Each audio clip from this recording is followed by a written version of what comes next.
नमस्कार। आज हम बात करेंगे गीता के 8वें अध्याय के श्लोक क्रमांक 16, 17 एवं 18 के बारे में।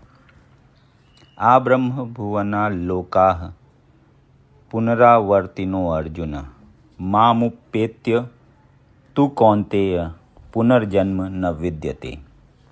इस जगत में सर्वोच्च लोक से लेकर निम्नतम सारे लोक दुखों के घर हैं, जहाँ जन्म तथा मरण का चक्कर लगा रहता है। किंतु हे कुंती पुत्र, जो मेरे धाम को प्राप्त कर लेता है वह फिर कभी जन्म नहीं लेता। तात्पर्य, समस्त योगियों को, चाहे वे कर्म योगी हों, ज्ञान योगी या हठ योगी, अंततः भक्ति योग या कृष्ण भावनामृत में भक्ति की सिद्धि प्राप्त करनी होती है। तभी वे कृष्ण के दिव्य धाम जा सकते हैं, जहाँ से वे फिर कभी वापस नहीं आते।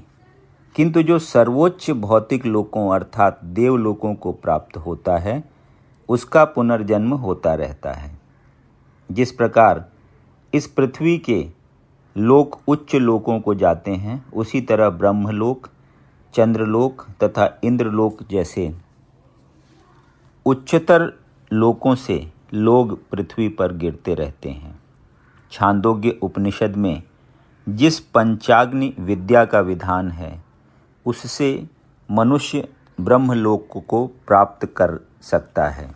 किंतु यदि ब्रह्मलोक में वह कृष्ण भावनामृत का अनुशीलन नहीं करता, तो उसे पृथ्वी पर फिर से लौटना पड़ता है। जो उच्चतर लोकों में कृष्ण भावनामृत में प्रगति करते हैं, वे क्रमशः और ऊपर जाते रहते हैं और प्रलय के समय वे नित्य परम धाम को भेज दिए जाते हैं। श्रीधर स्वामी ने अपने भगवत गीता भाष्य में यह श्लोक उद्धृत किया है। ब्रह्मणा सह ते सर्वे संप्राप्ते प्रतिसंचरे परस्यांते कृतात्मानः प्रविशन्ति परम पदम। जब इस भौतिक ब्रह्मांड का प्रलय होता है, तो ब्रह्मा तथा कृष्ण भावनामृत में निरंतर प्रवृत्त उनके भक्त अपनी इच्छानुसार आध्यात्मिक ब्रह्मांड को तथा विशिष्ट वैकुंठ लोकों को भेज दिए जाते हैं। सहस्र युग पर्यंत महर यद ब्रह्मणो विदुः रात्रिम युग सहस्रांताम ते होरात्र विदो जना।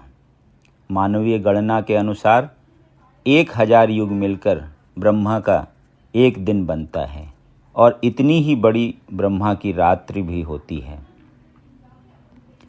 भौतिक ब्रह्मांड की अवधि सीमित है। यह कल्पों के चक्र रूप में प्रकट होती है। यह कल्प ब्रह्मा का एक दिन है, जिसमें चतुर्युग, सत्य, त्रेता, द्वापर तथा कलि के 1000 चक्र होते हैं।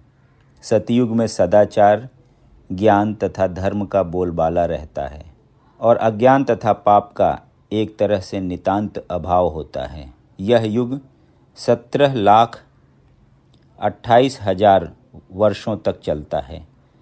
त्रेता युग में पापों का प्रारंभ होता है, और यह युग 12,96,000 वर्षों तक चलता है। द्वापर युग में सदाचार तथा धर्म का ह्रास होता है और पाप बढ़ते हैं। यह युग 8,64,000 वर्षों तक चलता है।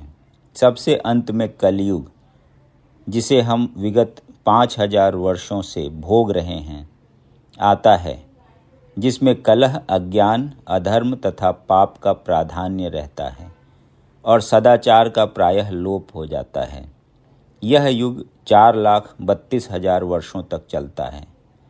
इस युग में पाप यहाँ तक बढ़ जाते हैं कि इस युग के अंत में भगवान स्वयं कल की अवतार धारण करते हैं, असुरों का संहार करते हैं, भक्तों की रक्षा करते हैं, और दूसरे सतयुग का शुभारंभ होता है। इस तरह यह क्रिया निरंतर चलती रहती है। ये चारों युग एक सहस्र चक्र कर लेने पर ब्रह्मा के एक दिन के तुल्य होते हैं। इतने ही वर्षों की उनकी एक रात्रि होती है। ब्रह्मा ऐसे 100 वर्ष जीवित रहते हैं और तब उनकी मृत्यु होती है।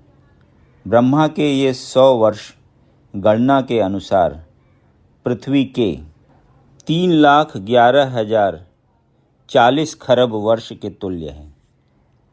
इन गणनाओं से ब्रह्मा की आयु अत्यंत विचित्र तथा न समाप्त होने वाली लगती है, किंतु नित्यता की दृष्टि से यह बिजली की चमक जैसी अल्प है। कारणार्णव में असंख्य ब्रह्मा अटलांटिक सागर में पानी के बुलबुलों के समान प्रकट होते हैं और लोप होते रहते हैं। ब्रह्मा तथा उनकी सृष्टि भौतिक ब्रह्मांड के अंग हैं, फलस्वरूप निरंतर परिवर्तित होते रहते हैं। इस भौतिक ब्रह्मांड में ब्रह्मा भी जन्म, जरा, रोग तथा मरण की क्रिया से अछूते नहीं हैं, किंतु चूंकि ब्रह्मा इस ब्रह्मांड की व्यवस्था करते हैं, इसीलिए वे भगवान की प्रत्यक्ष सेवा में लगे रहते हैं। फलस्वरूप उन्हें तुरंत मुक्ति प्राप्त हो जाती है। यहाँ तक कि सिद्ध सन्यासियों को भी ब्रह्मलोक भेजा जाता है, जो इस ब्रह्मांड का सर्वोच्च लोक है। किंतु कालक्रम से ब्रह्मा तथा ब्रह्मलोक के सारे वासी प्रकृति के नियमानुसार मरणशील होते हैं। अव्यक्ताद् व्यक्तयः सर्वाः प्रभवन्त्यहरागमे रात्रागमे प्रलीयन्ते तत्रैवाव्यक्त संज्ञके। ब्रह्मा के दिन के शुभारंभ में सारे जीव अव्यक्त अवस्था में व्यक्त होते हैं और फिर जब रात्रि आती है तो वे पुनः अव्यक्त में विलीन हो जाते हैं। यदि आपको ये वीडियो पसंद आया तो इसे लाइक करें और ऐसे ही अन्य वीडियोज़ को सुनने के लिए इस चैनल को सब्सक्राइब करें। धन्यवाद।